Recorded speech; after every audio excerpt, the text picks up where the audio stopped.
All right. Hey, everybody. Welcome to class. So let's do an audio check. If you can hear me, and just type into the chat so I make sure I know that everybody's hearing me okay. I'm going to go ahead and get started. First off, great comments. Nice to see that you guys are doing lots of different things. And great to see that there's a lot of waste avoidance going on. In other words, trying to prevent stuff in the first place, which is where we're going to start off today. All right. So we're going to spend some time talking about dealing with waste management, trash, and how society is grappling with the problem of dealing with the fact that we're generating a whole lot more trash than we used to as we've gone through this boom, right? We talked about energy and how we're using a whole lot more energy than we're used to, and it all kind of started around 1950. Well, the same thing has happened with trash. We're generating a whole lot more trash than we used to. And lo and behold, you look at the statistics, it all started around 1950 as well. With the advent of consumerism and the use of single-use products and the advent of disposability, and in particular, the advent of plastics. But we'll get into that. So first, some terminology. It's crazy. This field, this is an entire field in of itself, waste management, and there's all kinds of terminology. Garbage is actually has its own definition. In general, that's what they call municipal solid waste. That's like the stuff that comes from people and household residential type stuff. Okay. Milk cartons, coffee grounds, that kind of stuff. The stuff that's coming from your waste stream. The word refuse is for they use for the bigger stuff. That's like coming from bigger companies and stuff like metal scraps, like drywall, wallboard, big empty container boxes. That gets classified as refuse. Solid waste also incorporates the sludges. You remember that picture I showed you when we were doing wastewater treatment, and it showed a hose with a bunch of goop coming out the end of it? That was the leftover stuff from wastewater treatment process, right? Sometimes they apply that to farm fields. Sometimes it gets managed as a solid waste and gets put in a landfill. That's a sludge. Okay, so it's the kind of goopy stuff left over from a wastewater plant, or maybe it's a goopy stuff coming out of an industry that they dry out and then have to deal with somehow. And then there's all these other types of wastes that come out of out of a factory, right? That aren't just your typical paper, plastic stuff, but who knows what leftover industrial process stuff, right? That may be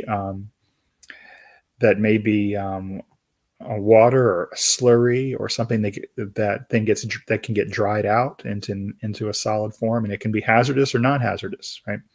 So there's a lot of different kinds of waste other than just the normal trash you think about. Okay, that's and we don't think about it because it's out of sight and out of mind. But there's a lot of different kinds of wastes out there, right? And they take all kinds of forms: solids, semi-solids, even gas wastes, right? There's all kinds of gases that get emitted. Just because they're not in a solid form doesn't mean they're any less of a waste. And not just stuff that comes in the waste stream that gets picked up by the garbage truck, right? Commercial activities, mining activities, agricultural activities, they all have waste. And it all got to go somewhere. And there is a law that most people have never even heard of that regulates the management of waste. Um, and this is an important law. I want you to make sure you remember it. It's called the Resource Conservation and Recovery Act, or for short, we just call it RECRA. RECRA. And RECRA is the law behind managing waste. And it is a really, really important law. If it wasn't for RECRA, well, our country would probably be awash in waste, because it is responsible for all types of waste management. RECRA sets the laws that make sure that people manage waste correctly and that it doesn't get dumped in the wrong places. RECRA handles hazardous waste. Okay, so the nasty stuff, right? The stuff that hazardous waste is defined essentially as, something that can have a harmful effect on human health, right, or a harmful effect on the environment. But RECRA also regulates the non-hazardous waste too. And what's one of the reasons RECRA is particularly important. RECRA came about, as with most environmental laws, RECRA came about not because we had a lot of foresight and figured that we need to be putting laws in place to manage waste. It came about because we screwed up and started having all kinds of problems associated with the creation of our wastes. And because people were getting sick and because the environment was being poisoned, we realized we needed to create laws around it. And but it took a while. And one of the things that happened in the world of waste was some bad actors started getting involved. And if you know anything about organized crime, this was one of the areas where the mafia got involved. And in fact, the mafia was a really big actor in hazardous waste. In other words, the mafia bosses would set up these organized crime syndicates where they would take hazardous waste from industry under the table and say, yeah, we'll dispose of it for you. And they would get paid to take somebody's hazardous waste. And of course, the mafia would just take it and dump it in the river somewhere. And this was a big, big problem. And so RECRA was one of the laws that gave the federal government the power to come in and really, really crack down on this stuff. So the term that's used for hazardous waste management is called cradle to grave. And that's you'll see that a lot in the hazardous waste field. And what that means is that anything that's hazardous is regulated and tracked from the moment it's born. In other words, from the moment this hazardous stuff is created, all the way through until it's disposed of. And that's what this graph is showing you here. Is that RECRA has regulations that start at the generation of the hazardous material and require it to be tracked and have a responsible party that regulates it all the way through to how it's transported. That's why you'll see certain placards on trucks going down the highway that are regulating and say what's in it. And the driver has to have certain documents with them that it's tracking that hazardous waste. And then that control where it goes to, whether it's getting recycled, getting treated, or getting disposed of. We now have a really good system in this country for tracking hazardous wastes and making sure that they don't slip through the cracks. Unfortunately, that does not exist in a whole lot of other countries. And that's where a whole lot of environmental abuses occur.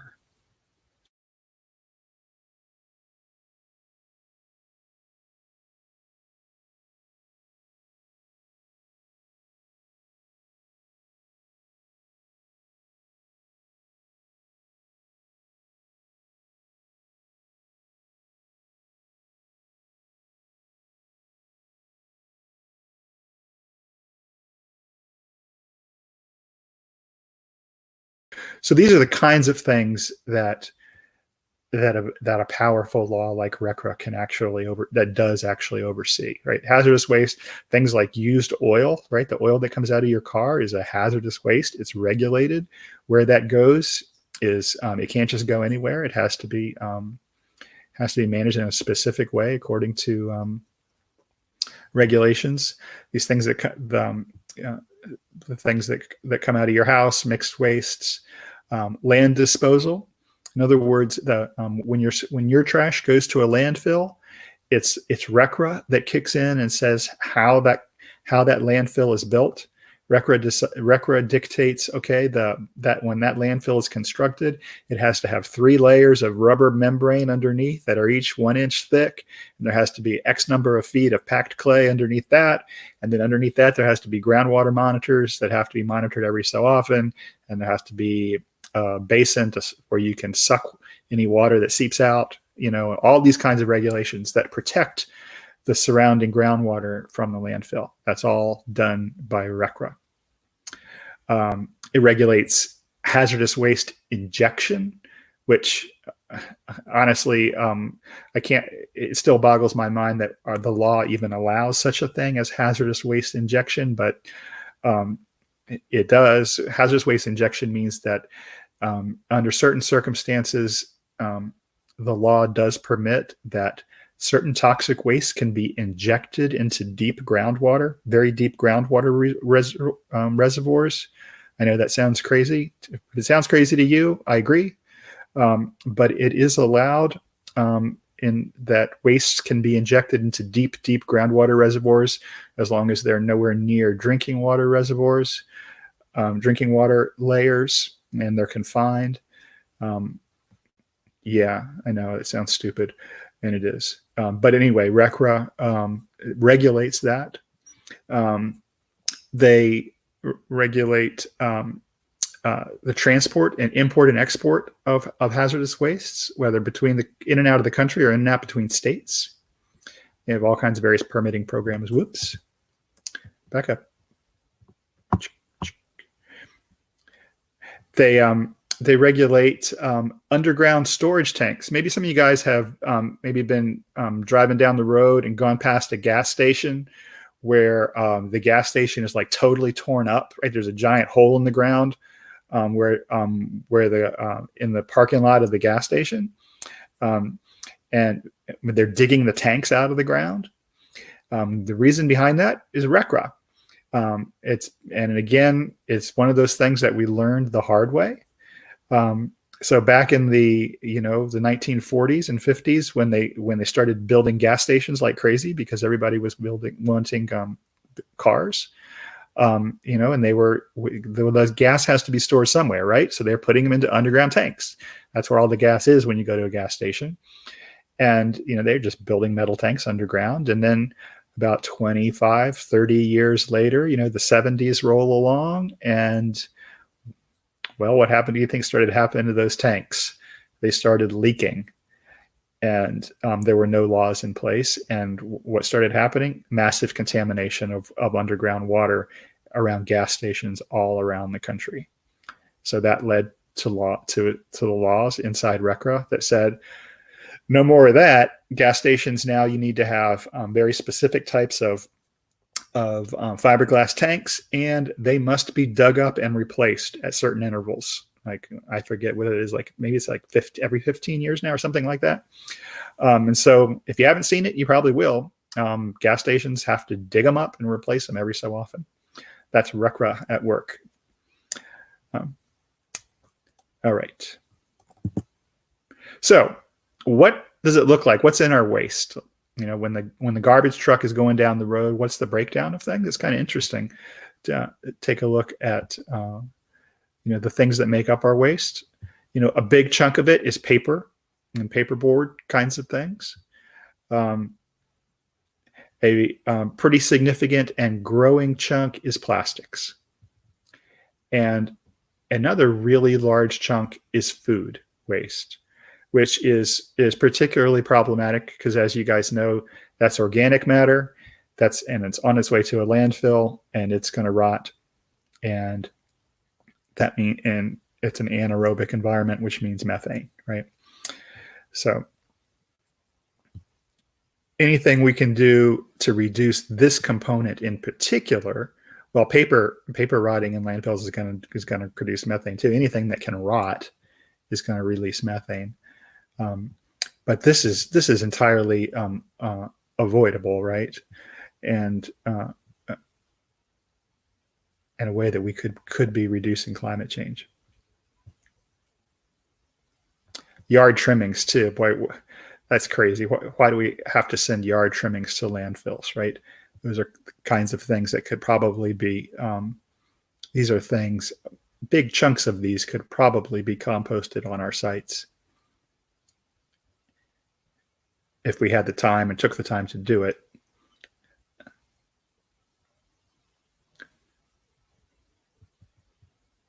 All right, take a look at this. This is a timeline. MSW is municipal solid waste, okay? And this is the rate of generation of waste year by year from 1960 till now, okay? And I want you to look in particular at the per capita rate of municipal solid waste generation, okay?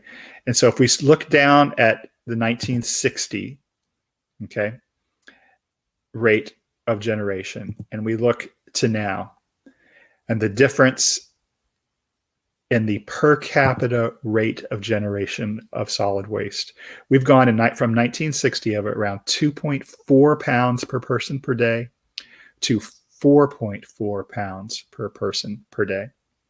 That's a remarkable increase in the amount of waste per person per day. And you might see that number and think, wow, I don't produce 4.5 pounds per day. But this is including the waste associated with things that serve you as well. So think about the waste, like if you were eating at the dining hall at school, the waste associated with the stuff that was prepared to serve you, or when you eat out, any of the wastes associated with preparing the things to serve you, and that adds up. And this has to do with our transition to a throwaway society and our convenience-based society, and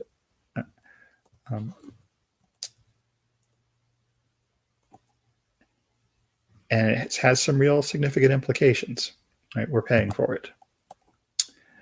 All right. So let's talk about the preferred ways to manage and deal with waste, okay? And this little inverted triangle is a good way of thinking about it. So I want you guys to make sure you know and understand the 4 steps in this triangle. You can expect to see this again. Right? And so we're going to step through it. The first one. So we're going to start from most preferred way to least preferred way of dealing with waste as a society, right? And as individuals too.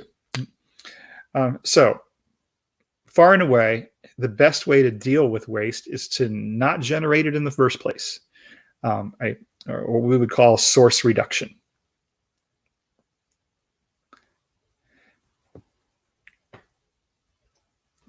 And to reuse things, right? Which is actually great that you guys actually in the chat ahead of time, a lot of the things that you were talking about were just that, finding ways not to generate it in the beginning, right?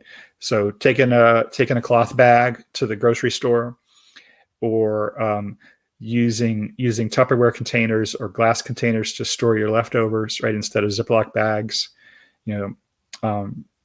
all examples of kind of reuse and such. So Catherine asks, is there a way that we would be able to track all the waste that we consume in a day? Including the stuff behind the scenes. Now that's an interesting way that makes it a little tougher. If we were still in school and doing the labs, that is what we would be doing. This would be fun. You guys would probably be either complaining or really interested in this, depending on your perspective. But the lab that we would be doing this week requires you to actually keep all your trash, and then you bring it into lab, and we would be weighing it, dividing it up and weighing it, and taking a look at where it all the different types and where it all comes from. And it's really kind of eye-opening. Now, granted, being college students, you don't have the normal contingent of waste because a lot of you aren't doing your own food prep. But it's still pretty eye-opening. Yeah. Not that you still couldn't do that, Catherine. I mean, who says you couldn't actually keep track of your own waste at home, right? So, all right. So, source reduction. Let's talk about it. Actually, but before we get into that, as we start thinking about solid waste issues, I want you to not just think about it in the context of you and how you live your life, okay, here in first world America, okay, because waste, and in particular the waste problem on the planet, is affects developing countries and poor people disproportionately. And so it's important for us, as we think about waste, to think about how it impacts people in these lesser developed countries, because they tend to be at the receiving end of a lot of waste, and they live in countries that aren't able to manage waste well, and in particular in the receiving end of a lot of our waste. And so they live in countries where waste is in their face and in front of them all the time. We live in a country where waste gets conveniently whisked away from us, right? We put it in a container and it's gone, and we never have to see it again. They live in countries where the waste that they have is not taken away, and they have to live in it, and other people come and dump it, or it washes up on the shore where they live, and they're paying for it. And so I just want that to be in your mind too. They deal with unregulated dumping. They deal with the health effects of open burning, which is their only way to get rid of this stuff when you live in a country that doesn't have the governmental wherewithal to have landfills and to have collection services, which leads to huge health problems, which leads to disease, right? Because this trash stays around for so long. And of course, this stuff rotting and increasing the climate change problem.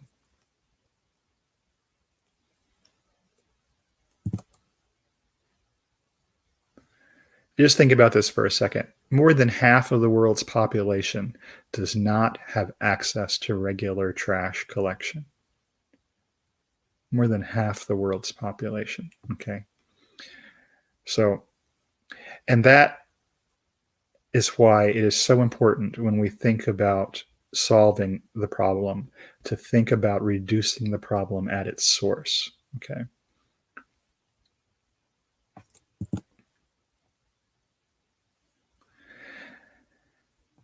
Unregulated or illegal dump sites serve about 4 billion people. And this is when you guys hear the stories and see the pictures on the internet about the plastics in the ocean, right? And how, they're concentrated in the gyres in the ocean, and how you see the pictures that I just shown you of beaches that are, a foot thick and floating plastic. Maybe you stopped and maybe you wondered, where is that coming from, right? Is that coming from you and me? And the truth is that most of that is not coming from us directly, right? We have a fairly good waste management system in our country, in first world countries. The vast majority of our waste gets picked up and put somewhere, okay? Now, our recycling is not great, okay? So maybe it's not getting recycled, okay, like it could be, but it's not getting thrown into rivers by and large. Where is it coming from? Well, it's largely coming from countries that are so poor that they don't have the waste management infrastructure. And so they're being inundated by consumer products made out of plastic largely. And their waste management systems simply can't handle it, can't handle that volume of waste. And so that trash gets piled somewhere, very often on illegal dump sites on the edges of waterways. And waterways are convenient because guess what? The next flood comes along and it sucks away a quarter of that trash, which makes room for more trash to come in. And guess where all that trash just went? Downstream, right? And out into the ocean. And that's what's happening to trash in places like Indonesia and Malaysia and parts of China and some other places in Southeast Asia. And I hate pointing fingers, but the truth is, a lot of the research has been done on the ground work, and it is a handful of countries in Southeast Asia with really poor waste management infrastructure where the bulk of this stuff is coming from. Now, it's not all generated in their own countries. A lot of it, at least up until recently, has been waste that was generated in Western countries like the United States that we've been sending there by boat, that they've been accepting, trying to make some money off of. Now, thankfully, a lot of them are starting to say no to our waste, but that's a story I'll get into in a minute. All right, so back to source reduction. The best way to deal with waste, if we can, is not to generate it at all in the first place, right? Reducing and reusing, right? All those glass bottles, all that are coming in, trying to find ways to use them to save your leftovers, right?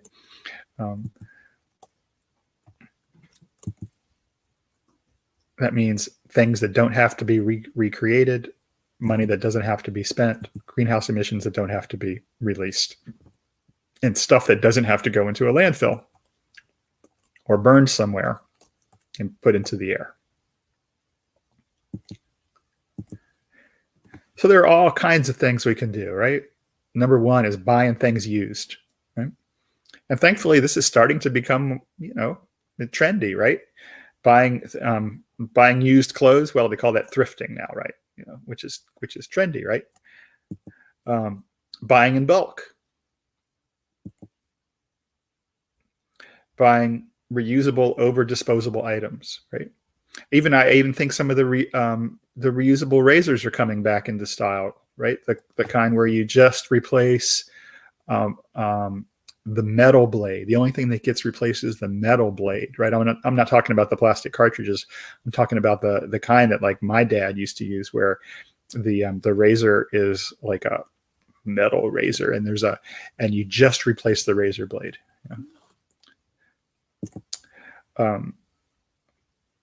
Repairing things. This is one that we need some laws that allow devices that require manufacturers to make things repairable, right?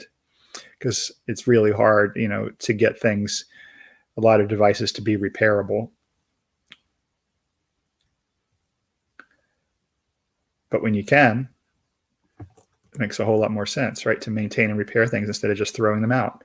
When I was a kid, when your TV broke, you went and got it repaired. Now, when your TV breaks, nobody thinks about getting their TV repaired. You just throw it out and get another one. It's crazy. Renting, sharing, borrowing things, right? There's a new way of thinking coming up where you use the internet to share stuff that you almost never use, right? Why does everybody need to buy things that they're only going to use once every 5 years, right? They call that the sharing economy, right? And there's all kinds of businesses that are, starting to pop up along these lines of thinking, right? especially people who live in cities now are starting to realize they don't need to. Not everybody needs to own cars, right? And I mean, it's, for people who don't live in big cities, that seems kind of crazy, but for a lot of people, they can get by, and it makes more economic sense to them just to get an Uber or Lyft every once in a while, and the rest of their travel can be done through things like public transit. WeWork, which is like a shared workspace.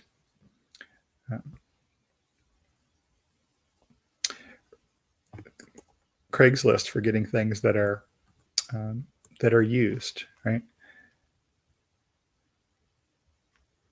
Reusing things. All right. So second in the hierarchy comes recycling, right? If we can't avoid buying something new or reusing it, then, well, after we use it, find a way to bring it back, to recycle it, or if it's organic, compost it, right? So let's talk about that for a minute, because this brings up some issues. Of course, recycling reduces the amount of stuff that we're sending to the landfill, right, and to incinerators, which is good because, as we'll talk about later, incinerators are one of those tough issues because they have some environmental goods and some environmental bads. The best incinerator, the very, very best high-tech incinerators can be good. But the average incinerators can create some actually megatoxins in the air. They conserve natural resources because you're not having to mine that stuff, right? You guys know that. And it becomes a new domestic natural resource, right? If the plastic can be turned into a new plastic pellet to make something, that becomes essentially a new resource. And potentially it can save energy, although not necessarily. It depends how much energy is required to, melt something down, reform it, clean it, reprocess it. There can be a lot of transport it to where it needed to go and all of those things. There can be a lot of energy involved in recycling something. So saying that it always saves energy is not a constant truism. And saying that it always saves money is definitely not a truism. In fact, if it always saved money, if it was always cheaper, then it would be happening. The sad fact is that recycling is often economically a net negative. There are only a few items, cardboard being one of them, that pay their way economically for recycling. The economics of recycling, the markets go up and down all the time. And so sometimes glass makes sense economically for recycling. Sometimes it doesn't. The market's highly variable. And same with paper. Same with paper. It's highly variable. And plastic is almost never, unfortunately. At least internally in the United States now. We'll get into that in a minute. Helps create jobs. That's true. So, what kinds of things get recycled? Well, corrugated boxes has dominated the market, right? That part works really well, right? Most of the boxes coming into your grocery store, if you guys, any of you ever worked at a grocery store, or you go into the back, you'll see they all have a compactor, and all of those boxes are getting compacted and sent off in bales. That system works well. Other stuff you can see, not so much in the waste stream.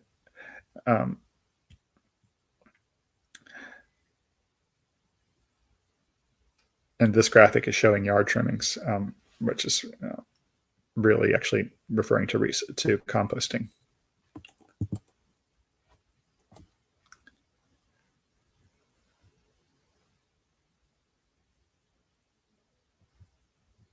So Maya asked this question about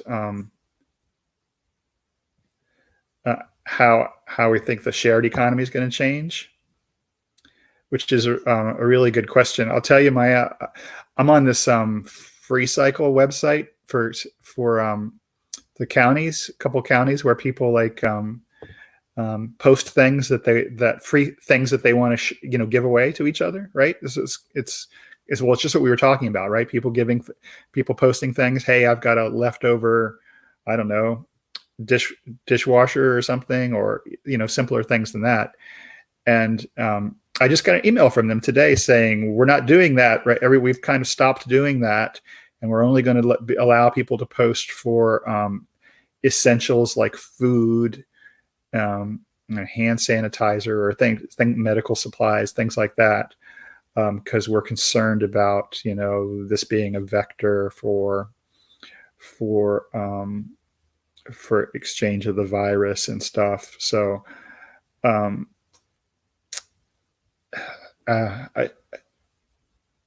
if you had asked me that question before I saw that email, I would have said, yeah, it's not going to affect anything, but I guess it is affecting things. It surprised me.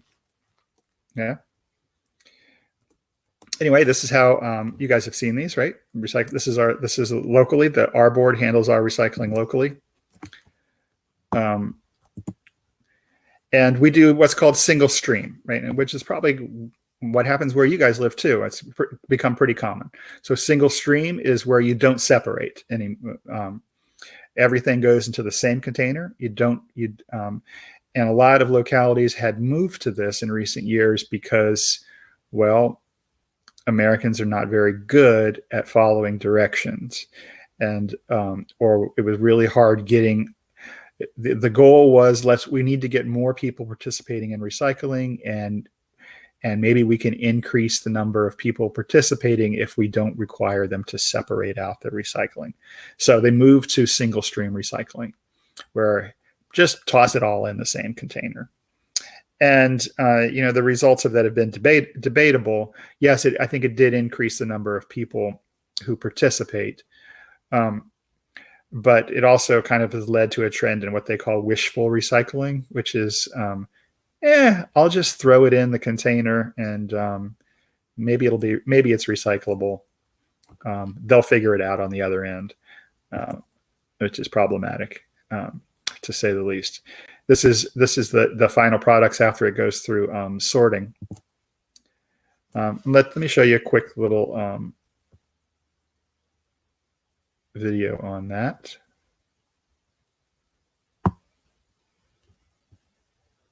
I can get that to show.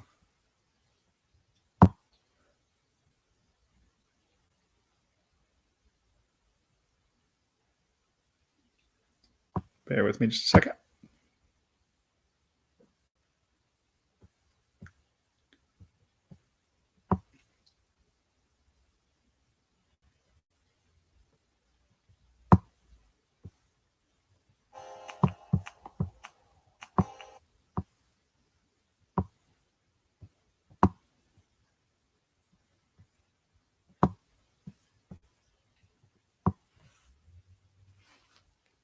I think people think of recycling, and it's people bundling their newspaper and Boy Scouts moving things, and people are kind of fascinated. I guess they're surprised at sort of the large industrial and highly mechanized nature of the process. My name is Thomas Outerbridge, and I'm the general manager for Sims Municipal Recycling. Well, so we're in the business of receiving, processing, and marketing mixed recyclables that are collected by municipalities from their residents. We service the 5 boroughs of the city.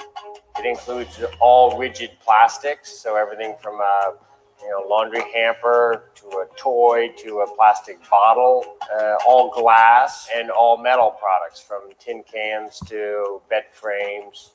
We have to basically take this mix and sort it to a fairly extensive degree to turn it into a commodity.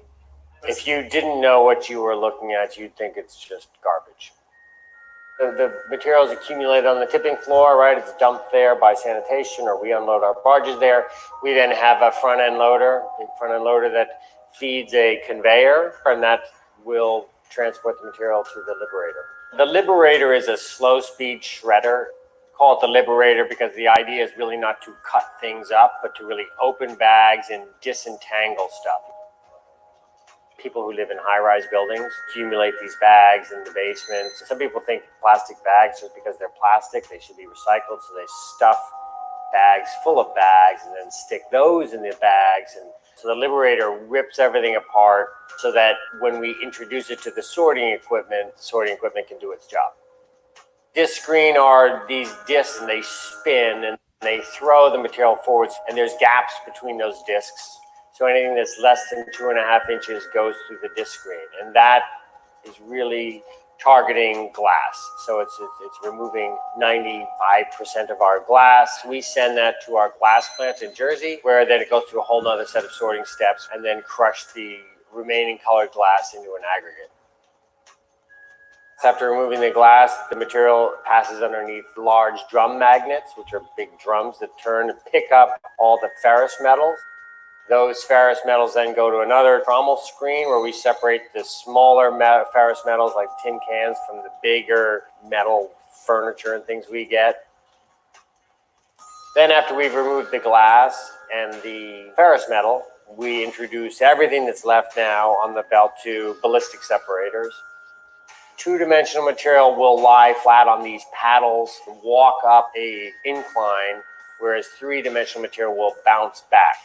So now our three-dimensional material goes into a whole sequence of optical sorters.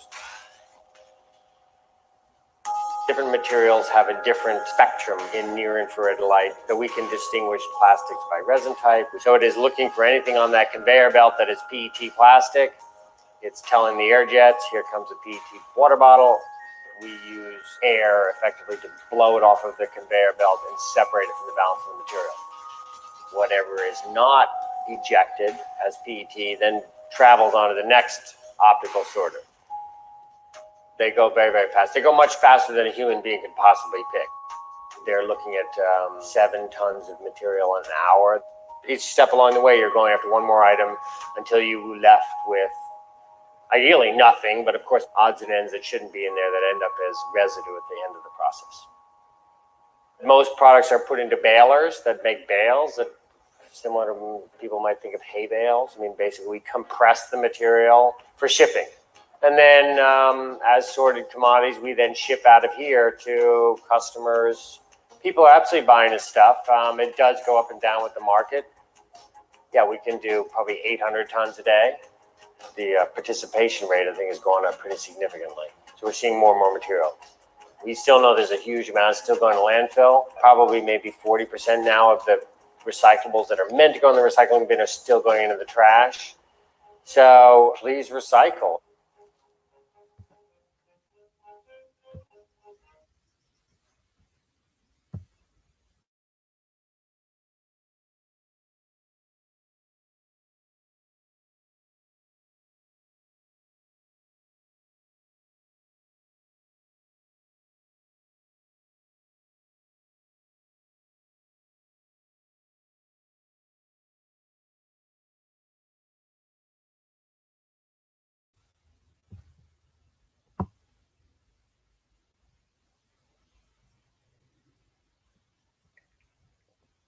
Okay.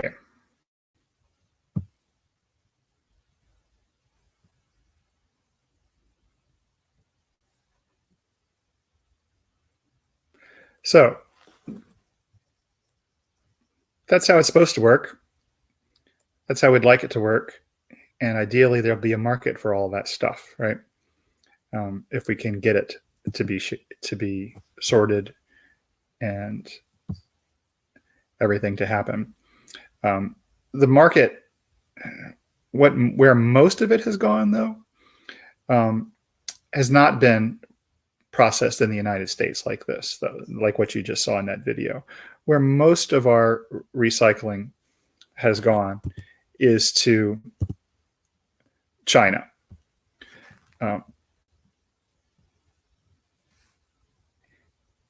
And a couple other countries in East Asia. Let me get my screen share set back up again here. Just bear with me for a second.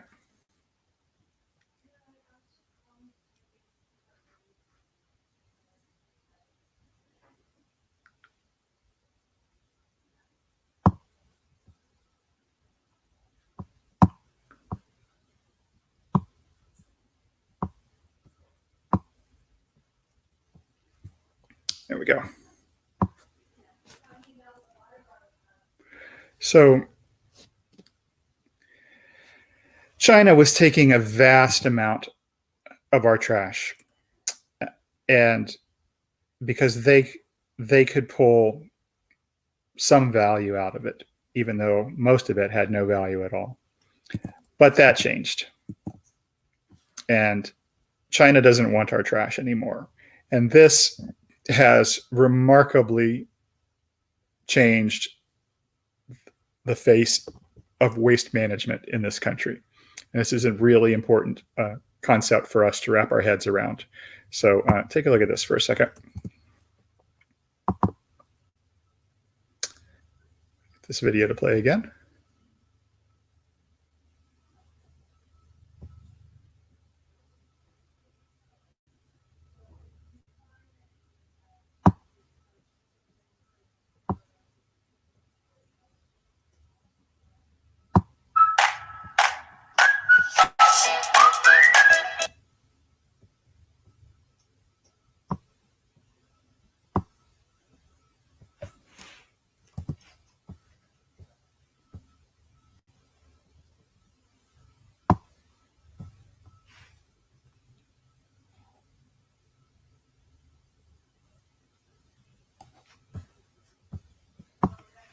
From around the world, mostly to Shanghai, Beijing, Guangzhou, and Shenzhen. These, not coincidentally, are unofficially known as Tier 1 cities. They have large urban populations, fast-growing economies, and enough Starbucks to make you feel right at home.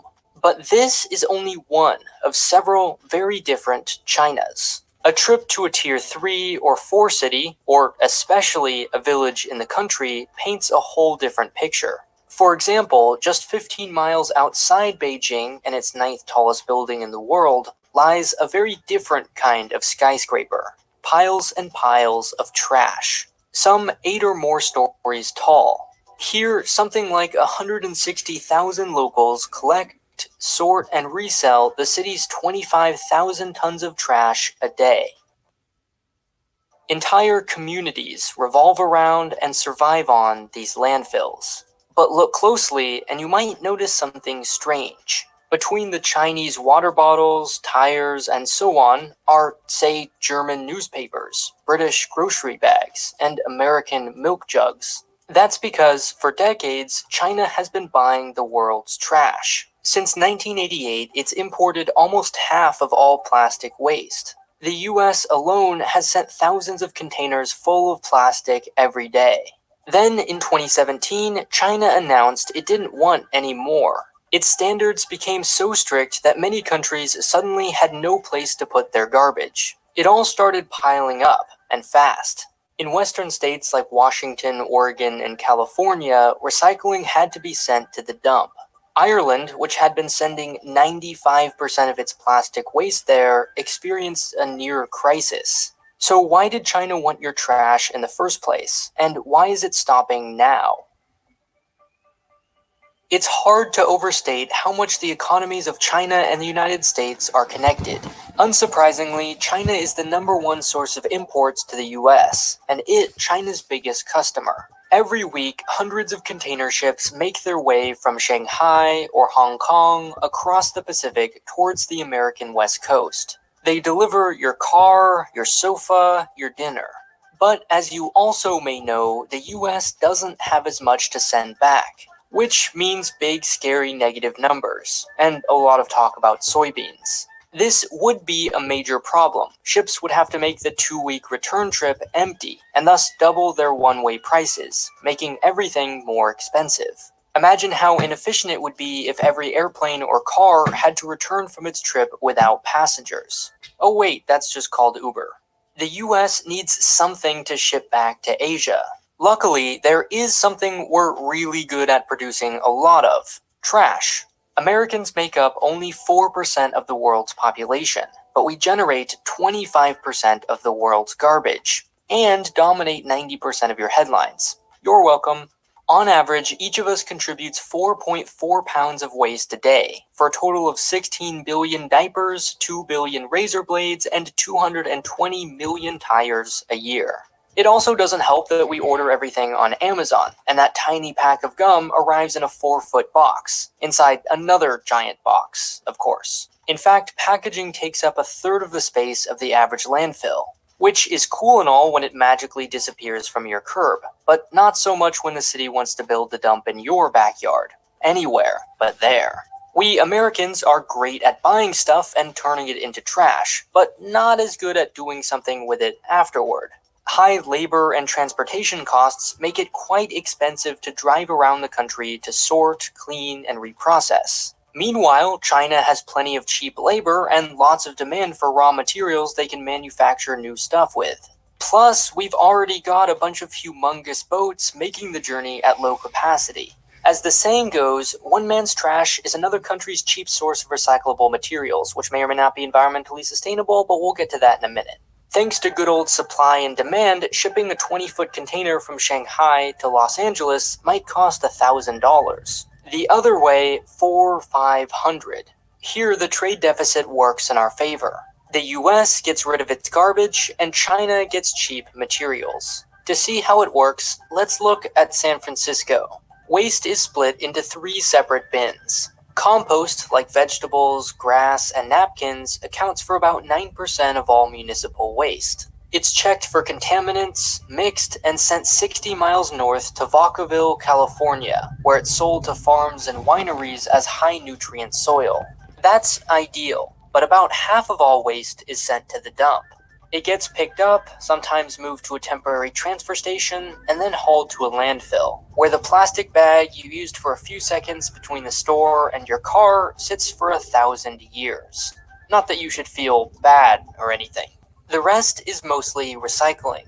Now, sorting it can get pretty expensive, but it's hard enough to get people to recycle anything, much less when you make them separate it. So San Francisco, like many cities, uses single-stream recycling. Everything from paper to plastic, metal, and glass goes in a single bin, and then gets sorted at a MRF, a materials recovery facility. Over 40 tons of waste is processed every hour at the 200,000 square foot Pier 96. Tractors scoop piles of recycling onto conveyor belts, where it gets sorted by humans, mechanical dividers, and optical scanners. Apparently, it's not uncommon for people to recycle a bowling ball. Finally, the separated materials are sold and shipped around the world. Sometimes they move through several countries, making it hard to track exactly where it all ends up. For example, Mexico sends much of its plastic to the US, and the US exports mainly to China, often through Hong Kong. So it's likely that even more of our trash than we think eventually ends up in China. After being shipped thousands of miles across the Pacific, eaten or used, thrown away, collected, and then making the whole journey back, much of this trash will end up just a few miles away from where it was first manufactured in southern China. And then it'll be recycled and go through it all again. This is an extremely profitable business. It's even how Zhang Yin, nicknamed the Queen of Trash, became one of China's richest women.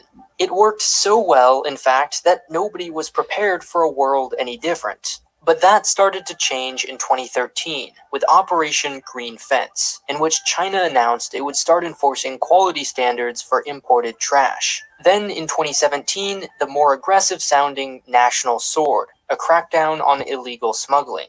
Finally, the Blue Sky policy in 2018 added even tougher restrictions and a plan to ban all recyclable imports by 2020. For months, companies like Rogue Disposal and Recycling in Medford, Oregon had no choice but to dump recycling in landfills. which, surprise, is not a great way to encourage more recycling.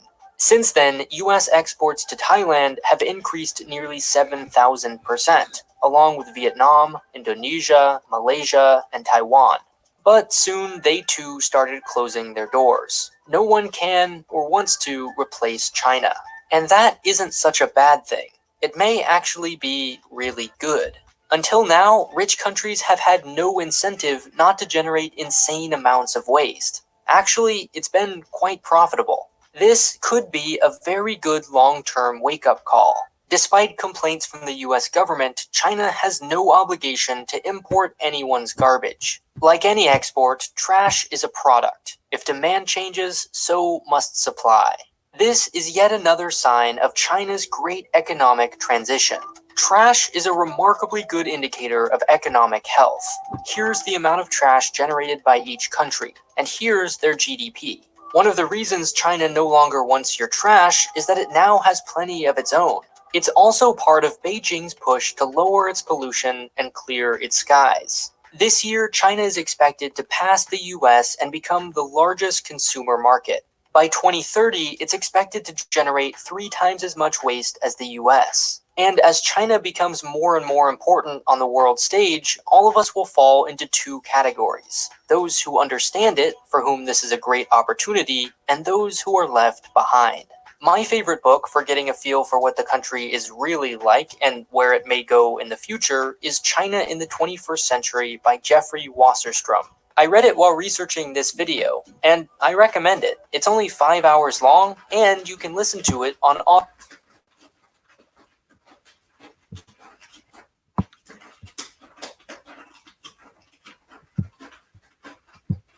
Okay.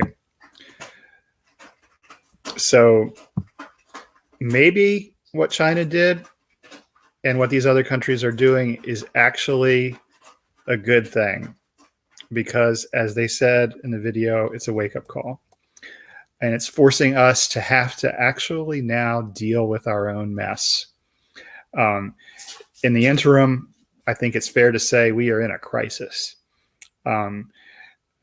because all of those so-called recyclables that we were able to send overseas and were able to get some type of financial return on, okay, because China was paying something for them, and we were considering them recycled when we sent them over.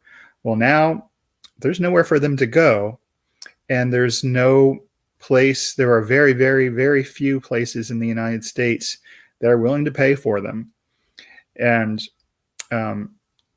that's a problem, because all of these municipal recycling programs in your county, my county, wherever it is you're from, are stuck because they would fund themselves by the little bit of money they got from selling their plastics and their glass and their paper, right? To very often to some type of supply chain that ended up exporting overseas. And now they can't get that income stream. And so local governments are faced with a conundrum. And that is, they may actually have to pay in order to keep doing recycling in their localities, where before recycling brought in enough money to actually meet the costs of implementing the program. Now, recycling is going to be a significant line item expense in a county's budget. And a lot of them are balking at that and saying, you mean it would be cheaper for me just to send this stuff to the landfill? Well, heck, I'm just going to send it to the landfill. And some counties are collecting the stuff and letting people think letting the people continue to put it into the big blue container, thinking that it's being recycled, and then behind the scenes just combining it all together and sending it to the landfill. We're in a time of transition right now. So these were the restrictions that China just put in. The biggest everything right now comes down to plastics, because the bulk of what China was taking and was able to manage and give us money for was plastics. But even more than that, the bulk of the problem waste-wise now is coming from plastics. And that's probably no surprise to you guys, right? Because all of the other types of wastes, right, paper type wastes and even metal type wastes, they're degradable with minimal problems. Okay, yes, okay, paper waste can degrade and create some CO2. That's an issue. But plastic wastes hang around for several hundred or thousand plus years, and they get into the marine ecosystems, and they wreak havoc, right? And they're getting taken up by all kinds of organisms. They're filling up the bellies of seabirds and whales and dolphins and causing them to starve. And the plastics are becoming microplastics in the environment, and we're finding them everywhere we look, in the organs of all kinds of creatures. Even at the finest levels, we're finding them in the air and microfibers. If any of you have Professor Dolby in the biology department, right, he's looking at birds, and he's got his research students, looking in the various organs of birds, and everywhere they look, they're finding microfibers of plastics. It is far and away our biggest problem, and we don't have a way to deal with them. And that really brings us to what I want to share with you, which are what I call the hard realities that we have to deal with waste management. If a few years ago, if you were studying waste management, we would just talk about reduce, reuse, and recycle. And hey, if we could just do those things, we will solve the waste problem. Well, that's not going to solve the waste problem. The truth is that with the advent of mass plastics and with the failure of the recycling economy, there are some hard realities that are confronting us now as a society, as a world society. That means that we need to change. Something big has to change. The first thing is, number one, our export of waste to Asia in the first place was never really environmentally sustainable, because what was happening is they were picking out the stuff with the very, very highest value, and then a very large proportion of the leftover stuff with no economic value was being disposed of in environmentally unsustainable ways. And a lot of that was ending up in the ocean, or it was being burned and ending up in the air and causing huge human environmental effects. So that's the first thing. It wasn't like the changes in Southeast Asia precipitated the problem. They just revealed the problem. Okay. A lot of this is driven by what we might call our addiction to shopping and consumerism. Right? Our rate of purchasing stuff that has only grown exponentially with the advent of the internet, and point and click, buy stuff on Amazon and have it on your doorstep the next day. It's probably, you could call it a shopping addiction. It is consumerism. We define ourselves as consumers, and consumerism has led to waste, massive amount of waste, and that's the hard reality. Number two is that we need to realize that our waste problem is indicative of a consumption problem. We have a lot of stuff. And when you watch the Story of Stuff video, I think that you'll start to, Annie Leonard, who does that video, starts to kind of help you think about the role that stuff has started to play in our lives, and how consumption and consumerism has taken the place of so many other things.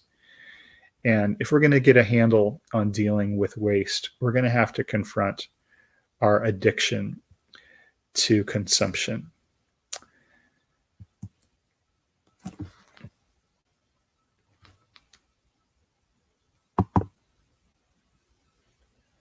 But there's another problem, which we might call the big secret.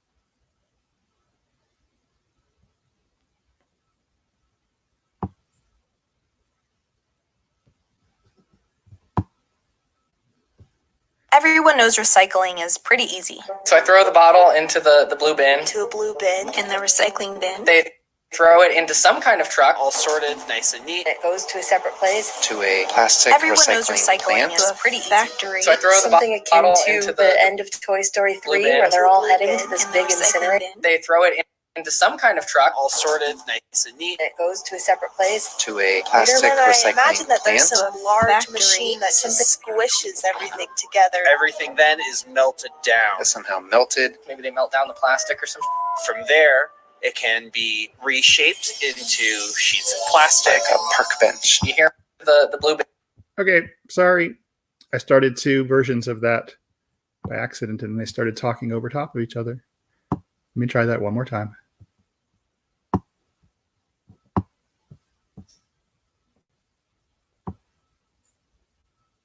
Bin. To a blue bin. In the recycling bin. They throw it into some kind of truck, All sorted, nice and neat. It goes to a separate place. To a plastic recycling plant. To a factory. Something akin to the end of Toy Story 3, where they're all heading to this big incinerator. And then I imagine that there's some large machine that just squishes everything together. Everything then is melted down. Is somehow melted. maybe they melt down the plastic or something.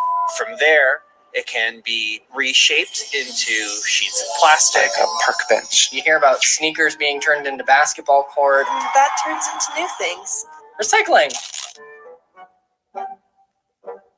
Turns out, that's not the whole truth, especially for plastic. This is actually propaganda we've been spoon-fed since we were kids in commercial after commercial. People start pollution. People can stop it. Who's behind a lot of this messaging? The industry that produces plastic and the retailers who sell it to us. And it makes perfect sense that they'd want to trick us into thinking we can use as much plastic as we want, so long as we recycle. Why not pass the responsibility for a big corporate mess onto individuals like you and me? But here's the big secret. Entire categories of papers and plastics are rarely recycled. Of 7 types of plastic that people put into blue bins, 5 whole categories hardly ever get recycled at all. According to the EPA in 2017, as little as 8.4% of our discarded plastic went through that magic recycling process. What happened to the rest? You probably guessed it. Minus the plastic that ends up in the ocean. To make it worse, we used to export 1/3 of our recycling, a whopping 20 million tons a year, and pay countries like China to deal with it for us. That game's over. China's basically told us no more, followed by the Philippines and Malaysia. This recycling shutout has caused hundreds of American municipalities to cut down or totally cancel their recycling programs. In Eugene, Oregon, we can't even recycle our milk cartons or our yogurt containers anymore. You might be thinking, if so little is actually getting recycled, why does everything we buy seem to have that symbol on it? Great question. Let's ask the FTC. That's the entity set up to protect American consumers like you and me by setting rules on consumer labeling. But their guidelines around recycling are a bit confusing. Basically, to earn this symbol, 60% of the people who buy that product should be able to recycle it, which seems to mean 60% of buyers of that product would live in a place that can break down and reuse that thing.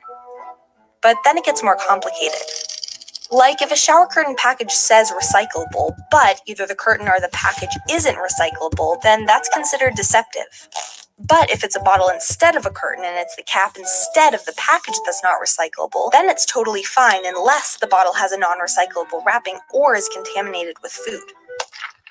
Is anyone else totally lost here? With such complicated regulations, companies can get away with stamping a recyclable label on products that aren't likely to be recycled. Like this, or even this. And most of us wouldn't even know. But somehow Kathleen Smith figured it out. Kathleen is a resident of Northern California. She loves coffee, so much so that her grandkids call her Grandma Coffee. And she loves being eco-friendly, so someone gifted her a Keurig machine. The pods had that nice little recycling symbol, and the box even said, "Have your cup and recycle it too." But those pods weren't actually recyclable. She took Keurig to court to sue them for false advertising. Keurig changed some of its labels, but then they tried to dismiss the case, essentially claiming what had happened hadn't hurt Kathleen. But the court disagreed. Kathleen could have been hurt if she was misled and paying more for something she thought was recyclable. And now a whole bunch of other Kathleens are lining up in a potential class action suit against Keurig. This lawsuit might eventually cause one company to clean up its act.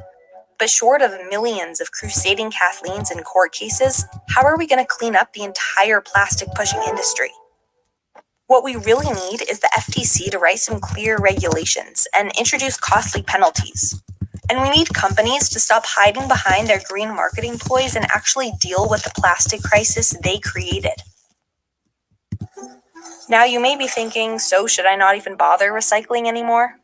The point of this video is not to take all the responsibility off of individuals like you and me. Please keep recycling stuff that's recyclable.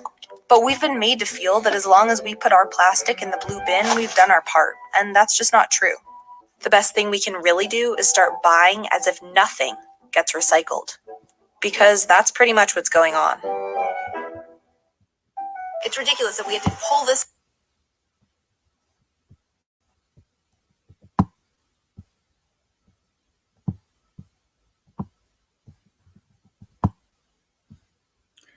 So this is quite a wake-up call. And what this is saying is that the first thing they said was that the responsibility here actually lies with the producers. Right? And the argument is that there's only so much we can do on the consumption end. When you go to the store, it's impossible to come out of the grocery store without a cart full of stuff wrapped in plastic and containers of plastic. Just think about it, right? And unfortunately, the vast majority of those plastics nowadays, even though they may have a recycling symbol on the bottom, the vast majority of them are not recyclable locally. All those yogurt containers, all that film, all that styrofoam, none of that is going to be recycled. But industry would like you to believe that. They would like, in fact, they have been promoting recycling because recycling, the concept of recycling, puts the burden of solving the waste management problem on the consumer instead of on them, the people who have actually created the plastics problem in the first place. They have created the plastics problem because plastic is cheap and it has allowed them to make a higher profit. That is the issue here. And it's only until we get at the production side of this equation that we're going to solve this problem. I want you to think about that. That's a hard reality in and of itself. We're going to pick up with that when we resume next time. So if you haven't watched The Story of Stuff yet, please do. That'll get you thinking along these lines. Until then, see you next time. All right, guys.